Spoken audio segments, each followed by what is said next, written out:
उसके ऊपर न जाने इस देश में ही कितने सारे क्रिमिनल ने उस फिल्म को देखने के बाद उसी की कॉपी करने की कोशिश की अपने जुर्म को छुपाने के लिए। लाजवाब फिल्म थी, लाजवाब कहानी थी, लाजवाब एक्टिंग थी। फिल्म थी दृश्यम, जो साउथ में मोहनलाल दिग्गज कलाकार और हिंदी फिल्मों में अजय देवगन ने जिसका रोल प्ले किया था। दृश्यम पहली जो आई तो सुपरहिट रही, इसके बाद पार्ट 2 बनाई, पार्ट 2 भी सुपर डुपर हिट हुई। अब इस फिल्म की जो कहानी थी वो एक मर्डर केस के इर्द गिर्द है कि कातिल एक कत्ल करता है और फिर लाश को छुपाता है, कैसे कानून और पुलिस को गुमराह करता है और वो बचता रहता है। तो हर मुजरिम, हर कातिल यही सोचता है कि जब वो क्राइम करे तो पुलिस उस तक ना पहुंचे और वो अपने जुर्म को छुपा ले ताकि सजा से बच जाए, पर ऐसा होता नहीं। लेकिन आज जो कहानी आपको सुनाने जा रहा हूं वो एक ऐसे शख्स की कहानी है जिसने सिर्फ दृश्यम पार्ट 1 नहीं बल्कि पार्ट 2 को भी पूरी तरह से कॉपी कर डाला। जो फिल्म पार्ट 1 में दिखाया गया और फिर पार्ट 2 में, उसने उन दोनों चीजों को अपने जुर्म को छुपाने के लिए सेम वैसा ही किया। उसकी सोच, उसके इस दिमाग ने खुद बेंगलुरु पुलिस को चकरा कर रख दिया था। अजीब कहानी ये जो है, इसकी शुरुआत होती है 12 अगस्त को, अभी पिछले महीने, अब सितंबर शुरू हो गया। 12 अगस्त को बेंगलुरु के करीब एक कपल, हस्बैंड वाइफ, एक पुलिस स्टेशन में पहुंचते हैं और वहां जाकर वो एक रिपोर्ट लिखाते हैं। रिपोर्ट ये कि जो कपल थे उनमें से वाइफ कहती है कि मेरी एक सहेली है और उस सहेली का नाम ललिता है और ललिता पिछले 24 घंटे से गायब है, लेकिन हमें पूरा शक ही नहीं, यकीन है कि ललिता का कत्ल हो गया है और कातिल कोई और नहीं बल्कि ललिता का अपना पति उमेश है। अब पुलिस उससे सारी जानकारी लेती है, उसके बाद कहती है ठीक है आप कंप्लेंट दीजिए। पुलिस एफआईआर दर्ज कर लेती है। अब एफआईआर दर्ज करने के बाद पुलिस ललिता के हस्बैंड उमेश के पास पहुंचती है और उमेश से पूछताछ करती है, भाई तुम्हारी पत्नी कहाँ है, शादी कब हुई? तो पूरी कहानी सामने आती है। पता चलता है कि ललिता और उमेश दोनों 5 साल पहले तक मतलब 5 साल पहले दोनों मिले, उसके बाद दोनों में प्यार हुआ। प्यार होने के बाद दोनों ने शादी करने का फैसला किया, दोनों की शादी हो गई और उनका एक छोटा सा बेटा भी है। ललिता एक ब्यूटिशियन थी और उमेश एक ट्रैवल एजेंसी में जॉब करता था। बेंगलुरु के करीब दोनों रहा करते थे, लेकिन फिर बाद में दोनों के बीच रिश्ते कुछ खराब होने लगे और उसकी वजह थी शक। उमेश को लगता था ललिता का किसी और के साथ अफेयर है, ललिता को लगता था कि उमेश का किसी और के साथ अफेयर है। तो करीब 2 साल से अब दोनों पति पत्नी अलग अलग रहते थे उसी बेंगलुरु शहर में। तब तक सब कुछ ठीक चल रहा था, लेकिन अब ललिता ने फिर फैसला कर लिया कि वो उमेश को डिवोर्स दे देगी और इस तलाक के बाद वो अपने बेटे के साथ रहेगी। उमेश नहीं चाहता था कि ललिता उसे डिवोर्स दे, तो दोनों अलग रह रहे हैं, लेकिन अभी तक ये बात चल रही है। तभी 11 अगस्त को उमेश की वाइफ ललिता अपनी सहेली के पास पहुंचती है और कहती है कि अभी भी मेरे पास उमेश का फोन आया और वो इस डिवोर्स और बाकी चीज़ों के लिए कह रहा है एक बार मिल बैठ के बात कर लेते हैं ताकि अदालत के बाहर कुछ समझौता हो जाए। तो तुम इतने बजे जहां मैं कहता हूं वहां आ जाओ, बैठ के बात कर लेंगे। तो ललिता अपनी सहेली से कहती कि देखो मैं जा तो रही हूं, लेकिन मुझे अजीब लग रहा है, पता नहीं उमेश के मन में क्या चल रहा है, मुझे डर भी लग रहा है, लेकिन मुझे ये खत्म भी करना है सारा मामला। तो तुम मुझे अपनी स्कूटी दे दो, मैं स्कूटी पे जाती हूँ और फिर लौट कर शाम को स्कूटी दे दूंगी।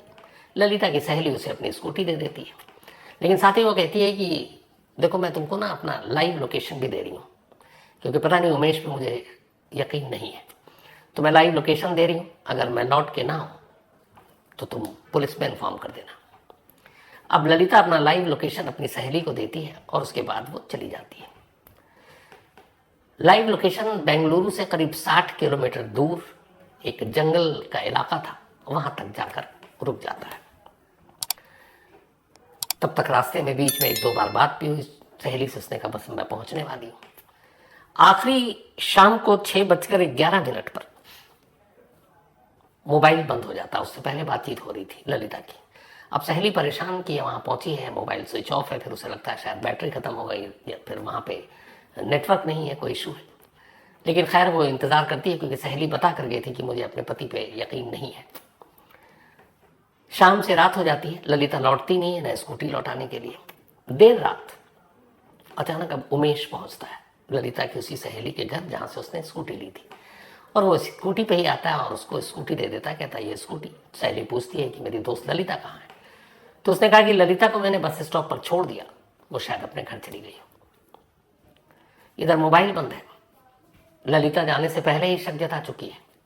सहेली को अब शक होता है, वो अपने पति से बात करती है। पति कहता है एक बार रात भर देख लेते हैं। इसके बाद सुबह होती है, ललिता का कोई सुराग नहीं, मोबाइल बंद, जहाँ ललिता रहती थी वो वहाँ भी नहीं पहुंची। अब सहेली को कुछ गड़बड़ लगता है और वो 12 अगस्त 2024 को पुलिस स्टेशन पहुंचती है और रिपोर्ट लिखा देती है अपनी सहेली की मिसिंग की। अब ये सारी बातें वो पुलिस अफसर को बताती है कि वो अपना लाइव लोकेशन देकर गई थी, इतने बजे लास्ट कॉल हुआ था, बंद हो गई। अब पुलिस जो है उमेश को उठाती है और उससे पूछताछ करती है। तो वही कहानी सुनाता है कि मैं गया था, डिवोर्स के बारे में बात करनी थी, मैं लौट आया और उसे मैंने ड्रॉप कर दिया बस स्टॉप पर। उसके बाद वो कहाँ गई मुझे नहीं मालूम।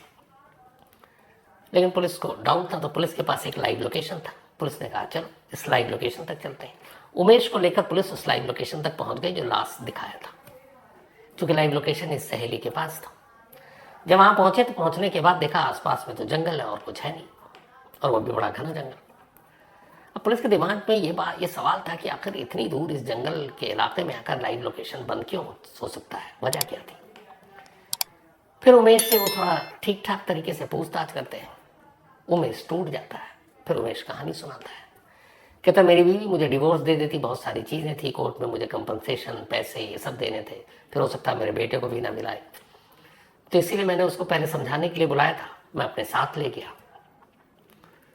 और वहाँ जाकर पता चला कि उसने अपना लाइव लोकेशन अपनी सहेली को दे रखा है। तो वहाँ जाने के बाद मैंने बात करने की कोशिश की, बात बनी नहीं, मुझे गुस्सा आया, मैंने गला दबाया और उसका कत्ल कर दिया। कत्ल करने के बाद मैंने वहीं जंगल में एक जगह पर लाश को गड्ढा खोद कर गाड़ दिया और मैं वापस चला आया कि किसी को पता नहीं चलेगा। अब कन्फेस कर चुका था उमेश अपना जुर्म। पुलिस ने कहा चलो एक केस सॉल्व हो गया। जिस जगह पर उसने बताया वहां पे गड्ढा खोदा गया, ललिता की लाश भी बरामद हो गई। क्योंकि 24 घंटे के अंदर बरामद हो गई इसलिए शिनाख्त में कोई मुश्किल भी नहीं था। अब उमेश को पुलिस हिरासत में पूछताछ करने के बाद अब उसे जेल भेजने की तैयारी हो रही थी। लेकिन तभी इस सारी कहानी सुनने के बाद इंस्पेक्टर के मन में एक सवाल आया, जो उस थाने के इंस्पेक्टर थे।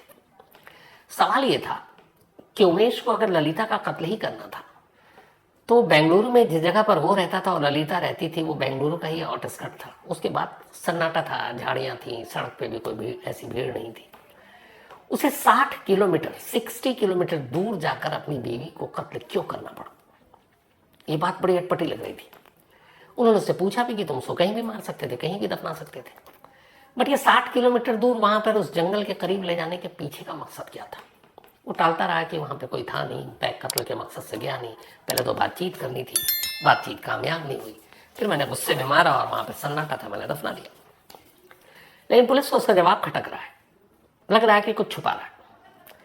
और इंस्पेक्टर के दिमाग में ये बार बार घूम रहा है कि एक कातिल जो कत्ल करने के इरादे से निकला है वो कोशिश करता है जितनी जल्दी कत्ल करे, लाश से पीछा छुड़ाए और भाग लेता है। लेकिन यहाँ ये पूरे 60 किलोमीटर का सफर तय करता है और 60 किलोमीटर दूर जाकर अपनी बीवी को मारता है। इस 60 किलोमीटर के बीच में कोई राज और पहेली जरूर है, लेकिन वो क्या है ये इंस्पेक्टर को पता नहीं, क्योंकि अभी वो पुलिस हिरासत में था और पुलिस कस्टडी उसकी मिली हुई थी। तो पुलिस कस्टडी में उससे अब डिटेल से पूछताछ करने का फैसला हुआ। फिर पुलिसिया तरीका अपनाया गया। हालांकि वो अपने कत्ल का इकरार कर चुका है और अब पुलिस को कुछ चाहिए नहीं, लाश भी उसकी निशानदेही पे बरामद हो गई है, सब कुछ है। लेकिन पुलिस को कुछ खटक रहा है, ये 60 किलोमीटर का फासला और इसके पीछे लग रहा है पुलिस को कोई नई कहानी है। तो पुलिस उससे 60 किलोमीटर की पहेली को फिर से पूछना शुरू करती, बार बार पूछती है और आखिरकार पुलिस कामयाब हो जाती है। इस बार बार के पूछने के बाद एक ऐसी कहानी सामने आती है जो पिछले 5 सालों से एक राज, किसी को पता नहीं। और जब उस कहानी का खुलासा हुआ तो खुद पुलिस हैरान रह गई। कहानी ये थी कि जब पुलिस कस्टडी में बार बार पूछा गया उमेश से, तब उमेश ने कहा कि मेरा एक दोस्त है जिसका नाम किरण है, हम दोनों बेंगलुरु से कुछ दूरी पर एक गांव है, वहीं साथ साथ पले बड़े इकट्ठा, और फिर मैं इधर आ गया और उमेश वहीं, मतलब किरण वहीं रहता है, पर हमारी दोस्ती अब भी थी। तो बोला एक रोज किरण मिला था मुझे मैंने उससे पूछताछ की, बातचीत की, फिर मैंने उसे अपनी फैमिली के बारे में बताया। मैंने कहा यार मुझे अपनी बीवी से छुटकारा पाना है और मुझे उसे मारना है। तो उसने मुझे कहा कि ठीक है, तुझे अगर पुलिस को धोखा देना है तो तू एक काम कर, तू बेंगलुरु से 60 किलोमीटर दूर एक जंगल है, उस जंगल का एक नाम है, तू वहां ले जा और वहां मारने के बाद दफना दे, किसी को पता भी नहीं चलेगा। तो मैंने ठीक वैसे ही किया। अब पुलिस को लगा कि किरण इसको ये सुझाव दे रहा है कि तुम 60 किलोमीटर दूर से एक जंगल में, तो किरण को कैसे पता कि इस जंगल में कत्ल करना या लाश को दफनाना सेफ है और कभी पुलिस उस तक पहुंचेगी नहीं। अब इस सवाल पर पुलिस ने उससे सवाल करना शुरू किया। फिर उसने पूरी कहानी बताई। उसने कहा असल में किरण ने 5 साल पहले अपनी बीवी का कत्ल किया था और अपनी बीवी को उसी जंगल में मारकर दफना दिया और आज तक पुलिस को पता ही नहीं। अब जब पुलिस के सामने ये कहानी आई तो पुलिस की भी मतलब होश उड़ गए कि एक शख्स 5 साल पहले कत्ल किया हुआ और आज तक किसी को पता ही नहीं है, कैसे मुमकिन है। अब पुलिस पहुंचती है उस गांव और किरण को उठा लेती है। किरण को उठाने के बाद अब उससे पूछताछ होती है। उससे अब चूंकि 5 साल पुराना मामला है, कंप्लेनेंट कोई है नहीं, तो क्या किया जाए। तो अब पुलिस किरण की जो वाइफ थी और किरण की कहानी जानती है। तो पता चला कि किरण और पूजा ने भी कभी लव मैरिज किया था और दोनों साथ रहते थे, उनका भी एक बच्चा था। लेकिन 2019 में 2019 में एक रोज अचानक पूजा गायब हो गई और पूरे गांव में किरण ने यह बताया कि वो एक अपने प्रेमी के साथ भाग गई। अब ये गांव को भी पता और किरण के ससुराल को भी पता, उसकी सास को भी पता। अब पुलिस किसी तरह से उस सास को ढूंढने के लिए टीम भेजती है। इधर पुलिस कस्टडी में किरण को रहते हुए 4-5 दिन हो गए हैं। अब पुलिस हैरान है कि एक भी उसका रिलेटिव रिश्तेदार उसका हालचाल पूछने थाने में आया ही नहीं, पता नहीं क्या है। खैर अब पुलिस किसी तरीके से उसकी सास तक पहुंचती है। जब सास तक पहुंचती है और उससे पूछती है कि आपकी बेटी पूजा कहाँ है, तो कहती है कि वो तो 5 साल पहले ही अपने प्रेमी के साथ भाग गई। उसने कहा आपको कैसे पता? उसने कहा मेरे दामाद ने बताया, किरण ने। तो उसने कहा भाग गई, लेकिन 5 साल हो गए, आपने कभी ढूंढने की कोशिश की? उसने कहा मेरे दामाद ने पुलिस में रिपोर्ट लिखाई थी, उसने मुझे कंप्लेंट की कॉपी भी दिखाई। अब सास से पूरी बातचीत करने के बाद पुलिस के पास सबूत था। वो किरण से फिर से इंट्रोगेट करती है, पूछती है। किरण कहता है कि जी मेरी बीवी भागी, मैंने पुलिस में कंप्लेंट की थी, लोकल पुलिस में जहाँ मेरा गांव है। और मैंने जब वो कंप्लेंट की थी तो मेरे साथ मेरे 2 दोस्त भी गए थे। अब पुलिस की टीम उस थाने पहुंचती है और 2019 का वो पूरा 1 मई 2019 को उसकी वाइफ पूजा गायब हुई थी। तो 1 मई से लेकर 10 मई तक के उसके बाद आगे के भी सारे रिकॉर्ड खंगाल दिए, लेकिन पूजा नाम की कोई मिसिंग कंप्लेंट उस थाने में दर्ज ही नहीं थी।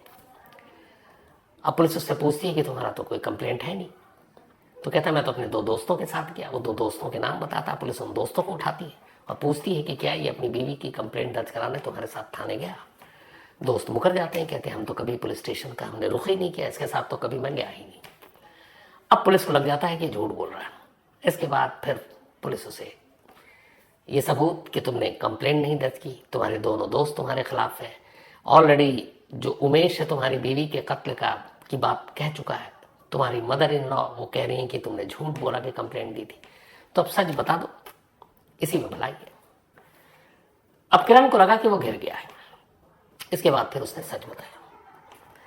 सच्चाई ये थी कि किरण की अपनी बीवी से बनती नहीं थी, उसके लक्षण अच्छे नहीं थे। तो फिर एक रोज उसने मौका पाकर अपनी बीवी का कत्ल कर दिया और कत्ल करने के बाद 2019 में मई का महीना था, लाश को अपने साथ ले गया स्कूटर पर और उसके घर से दूरी पर कुछ एक जंगल है, पूरा घना फॉरेस्ट एरिया, वहां अंदर जाकर उसने गड्ढा खोदा और लाश को दफना दिया और आकर घर पे और गांव में ये बता दिया कि मेरी बीवी का चक्कर था, वो अपने प्रेमी के साथ भाग गई और अपने बच्चे को भी छोड़ गई। उसका भी छोटा सा बच्चा था। अब किरण ने असल में उसी वक्त दृश्यम मूवी देख रखी थी और उसे पता था कि अगर लाश को दफना दो और ऐसी जगह जहां तक पुलिस पहुंच ही ना पाए तो फिर जब लाश ही नहीं मिलेगी तो कत्ल का मामला कहां से बनेगा। तो उसने लाश को दफना दिया और इधर अपने ससुराल सब जगह बता दिया कि उसकी बीवी भाग गई है। और ससुराल वालों को यकीन दिलाने के लिए उसने एक पेपर पर एक कंप्लेंट लिखी कि मेरी बीवी ऐसे ऐसे भाग गई है, उसको ढूंढा जाए। और वो कंप्लेंट जाकर ससुराल में और अपनी सास को दिखाता कि देखो मैंने तो ये कंप्लेंट दे दी, उसकी कॉपी है, जबकि वो खुद कभी पुलिस स्टेशन नहीं गया उस कंप्लेंट को दर्ज कराने के लिए, क्योंकि वहां रिकॉर्ड था ही नहीं। अब बीवी को दफना दिया, लेकिन जहां दफनाया वो महीने में एक बार उस जंगल में जरूर जाता, अपनी बीवी के उस कब्र को देखने के लिए जहां उसने दफनाया था। महीने में चुपचाप से जाता, देखता कि सब बराबर है, वहां घास उगाया कुछ नहीं है, फिर मुस्कुराता और लौट आता। ये सिलसिला 2 साल तक चलता रहा, बल्कि 3 साल तक, नहीं 2021 तक। 19 में उसने कत्ल किया, 2021 आ गया, और इस दौरान वो हर महीने एक चक्कर जरूर मारता। मतलब अब तक वो 20-25 बार उस जगह पर हो आया, खुद को तसल्ली देता कि अब भी लाश जमीन के अंदर है। इसी दौरान हुआ ये कि अब 2021 में फॉरेस्ट डिपार्टमेंट ने ये डिसाइड किया कि जंगल का वो हिस्सा जहां इसने अपनी बीवी की लाश दफनाई थी, वहां पे खुदाई कर एक पूरा बाड़ा टाइप लगाने का। उसकी वजह ये थी कि घना जंगल था, वहां हाथी बहुत थे और भी कुछ जानवर थे, तो वो उसको क्रॉस करके बस्तियों में ना पहुंच जाए।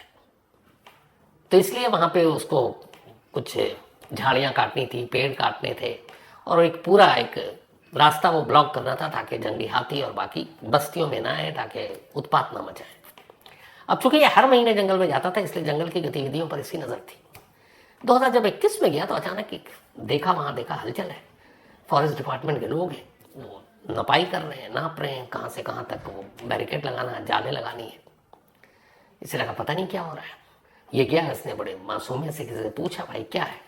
तो उसने कहा जंगली जानवर बस्तियों में ना आए, इसलिए हम घेराबंदी कर रहे हैं।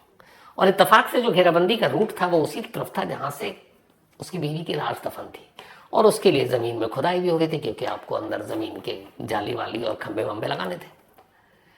अब पहली बार किरण डरा कि अगर इन्होंने खुदाई की तो बीवी की लाश निकल आएगी, जब बीवी की लाश निकलेगी तो फिर उसे सब पता था, डीएनए वीएनए, तो ये पकड़ा जाएगा। अच्छा, ये सब कुछ जब चल रहा है, इस दौरान में दृश्यम 2 आ गई, और दृश्यम 2 में सेम था ये कि पहले पार्ट में एक मर्डर होता है, एक पुलिस स्टेशन बन रहा है, उसके नीचे वो लाश दफना देता है, और उसके बाद फिल्म खत्म हो जाती है। अगले एपिसोड में ये था कि कभी ना कभी तो ये पुलिस स्टेशन में से लाश बाहर आ सकती है कंकाल की शक्ल में, तो पकड़े जाएंगे। तो वो वहां से कंकाल निकालता है, फिर उसे जलाता और ले जाकर दूसरी जगह कहीं पर दफना देता है, तो पकड़ में नहीं आएगा। यही कहानी है दृश्यम 1 और 2 की। अब इसने दोनों पार्ट देख रखी है। इधर फॉरेस्ट डिपार्टमेंट वाले आ गए, अब वो उनकी खुदाई होनी है। इधर किरण को डर है कि खुदाई होगी तो उसकी बीवी की 2 साल पुरानी कंकाल बाहर आ जाएगी, और फिर क्या पता वो भेद ही खुल जाए, क्योंकि मन में डर तो होता है जो जुर्म करता है। उसने कहा कि इससे पहले खुदाई उसे कुछ करना पड़ेगा। अब दृश्यम 2 की सारी कहानी उसके दिमाग में घूमने लगी। एक रोज शाम के अंधेरा जंगल में पहुंचता है। फॉरेस्ट डिपार्टमेंट के कोई लोग थे नहीं, क्योंकि अभी तक काम शुरू नहीं हुआ था खुदाई का। वो पहुंचता है, उसे वो जगह मालूम थी, जाता है, कब्र खोदता है अपनी बीवी की जहां उसने दफनाया था 2 साल पहले। खोदने के बाद वो कंकाल, अब उसके कुछ दांत, बाकी हड्डियां, ये सब बाहर निकालता है। बाहर निकालने के बाद कुछ दूरी पर जाता है, वहां ले जाकर वो सारी चीजें रखता है, अपने साथ पेट्रोल लेकर आया था, वो उसको जलाता है। अब चूंकि सारी चीजें पूरी तरह से तो जलेंगी नहीं, पर जितनी जली उसको जलाने के बाद वो सारी चीजें फिर से इकट्ठा करता है, वो बोन, टीथ और बाकी जो कंकाल के पार्ट से, और फिर ले जाकर वो एक दूर जंगल के पास एक फार्म हाउस था किसी का। जंगल के किनारे बहुत सारे लोग बड़े बड़े फार्म हाउस बनाते हैं। उस फार्म हाउस के पीछे जाकर फिर वो गड्ढा खोदता है, और वो अब जले हुए उन सारे चीजों को वहां ले जाकर दफना देता है। मतलब 2 साल तक वो सारे पार्ट्स जंगल के एक जगह पे गड्ढे में रहे। 2 साल बाद जब फॉरेस्ट डिपार्टमेंट खुदाई के लिए आई तो उसने फिर से निकाला, फिर से जलाया, और ले जाकर अब दूसरी तरफ दफना दिया। सेम दृश्यम 2 वाली कहानी उसने असली जिंदगी में अपनाई। अब ये करने के बाद वो बेफिक्र हो गया। उसके बाद 2021 से जंगल में काम शुरू हो गया, गड्ढे वड्ढे भी सब निपट गए, लेकिन किरण बचा रहा, इसलिए कि कुछ मिलना ही नहीं था। अब 2024 में उसके दोस्त उमेश के साथ उसकी पत्नी का यही विवाद शुरू हुआ, और वो उसने उससे सलाह ली। तब उसने कहा कि तू एक काम कर, वहां से 60 किलोमीटर दूर ये जंगल है, वहां पहुंच, वहां मार, वहां दफना दे, किसी को पता नहीं चलेगा। आज तक मेरे बारे में पता चला क्या? चूंकि जिगरी दोस्त था, उसने अपना राज उगल दिया, और यही उसने गलती की। और उसी के कहने पर उमेश ललिता को ले गया और वहीं बुलाया और वहीं मार दिया। अब जब ये कहानी आई तो एक पुलिस की टीम पहुंची, पहले उस गड्ढे पर जहां उसने बताया, वो तो फॉरेस्ट डिपार्टमेंट ने मटियामेट कर दिया था। फिर उस जगह पे जो फार्म हाउस के पीछे था, पुलिस की टीम पहुंचती है उस जगह पर, उसके बताए हुए जगह पे खुदाई होती है, और अंदर से कंकाल के टुकड़े, दांत, हड्डियां ये सब मिलती हैं। फॉरेंसिक टीम के साथ गई थी बेंगलुरु पुलिस, वो सारी चीज़ों को सहेजती है और उसके बाद उसे फॉरेंसिक लैब भेज दिया जाता है। ये बात अभी हफ्ता भर पुरानी है और फॉरेंसिक लैब से उसकी रिपोर्ट आनी है। जो पूजा की माँ है उससे ब्लड सैंपल ले लिया गया ताकि डीएनए मैच कराया जा सके। अभी इसकी रिपोर्ट नहीं आई है, रिपोर्ट शायद नेक्स्ट वीक आ जाए। तो नेक्स्ट वीक रिपोर्ट आने के बाद ये पता चल जाएगा कि ये जो कंकाल और दांतों के टुकड़े और ये सारी चीज़ें मिली हैं ये पूजा ही है जो 2019 से गायब है या नहीं। लेकिन चूंकि ये सारी चीज़ें किरण की निशानदेही और गवाही पर मिली हैं इसलिए उम्मीद यही है। और चूंकि बीवी पिछले 5 साल से गायब है, 2019 से कभी दिखी नहीं, कहीं मिली नहीं, तो यही है कि ये किरण की ही बीवी पूजा है। डीएनए टेस्ट का इंतजार है। ये डीएनए टेस्ट की रिपोर्ट जैसी आएगी मैं आप तक ज़रूर पहुंचूंगा। लेकिन देखिए कमाल कि एक अच्छी खासी फिल्म, एक अच्छी क्राइम थ्रिलर, बेहतरीन दृश्यम की कहानी। लेकिन हमारे यहाँ ऐसे क्रिमिनल्स की कमी नहीं है जो यहाँ से सारे आइडियाज़ भी चुराते हैं। और किरण ने तो इस मामले में सारी चीज़ें ही पार कर दी। उसने पार्ट 2 से पहला चुराया और जो पार्ट 1 से, और फिर पार्ट 2 जब जंगल में खुदाई तो उसको इम्प्लीमेंट किया। यानी उसने दोनों फिल्मों की दोनों कहानियों को असली ज़िंदगी में उतार दिया। तो ये थी आज की कहानी।